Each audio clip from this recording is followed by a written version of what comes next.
করিমন বিবি, বয়স প্রায় ৬০ ছুঁই ছুঁই। জীবনের এই পড়ন্ত সময়ে যেখানে একটু আশ্রয়, একটু নিশ্চিত বিশ্রামের কথা ভাবার, সেখানে প্রতিদিনই নতুন করে শুরু হয় তার বেঁচে থাকার যুদ্ধ। কুষ্টিয়া জেলার বারখাদা এলাকায় এই নারী জীবনের প্রয়োজনে কখনো ইটভাটায় কাজ করেন, কখনো মানুষের বাড়ি ঘর মোছা পরিষ্কার পরিচ্ছন্নতার কাজ করেন। যে কাজই পান সেটুকুই আঁকড়ে ধরে থাকেন, কারণ একটাই, কাজ না থাকলে নেই খাবার, নেই বেঁচে থাকার অবলম্বন। তার জীবনে আজ কেউ নেই। স্বামী বহু আগেই চলে গেছেন, বাবা মা মারা গেছেন অনেক আগেই। একমাত্র বড় ভাই ছিলেন, সেও আর বেঁচে নেই। আত্মীয় স্বজন সন্তান কেউ নেই তার পাশে দাঁড়ানোর মতো। আমার মা নেই, বাপ নেই, ছেলে পেলে নেই, স্বামী নেই, আমার কেউ নেই। আমার বিয়ে হয়েছিল 15 দিন ছিলে চলে গেছিলি, আর জীবনও আসেনি কো।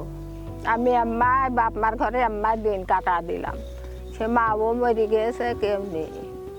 এখন আমি কাজ করে একটু খাই, আমার কেউ নেই। আমার মতন কষ্ট কারণ নেই। এখন করিমন বিবি একাই। সারাদিন কঠোর পরিশ্রমের পর যা আয় হয় তা দিয়ে কোনোভাবে দুমুঠো খাবারের ব্যবস্থা করেন। বয়সের ভারে শরীর ভেঙে পড়েছে, কিন্তু থামার সুযোগ নেই। অসুস্থ হলে দেখার কেউ নেই, চিকিৎসার খরচ জোগাড় করারও কেউ নেই।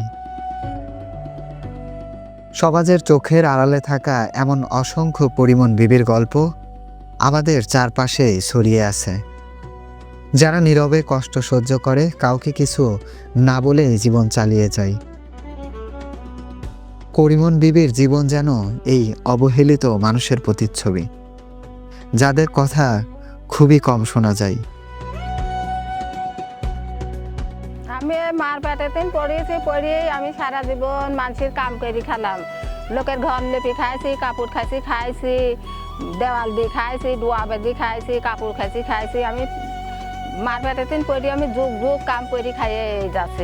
খাতে আমি এখন বুড়ি হয়ে যাচ্ছি।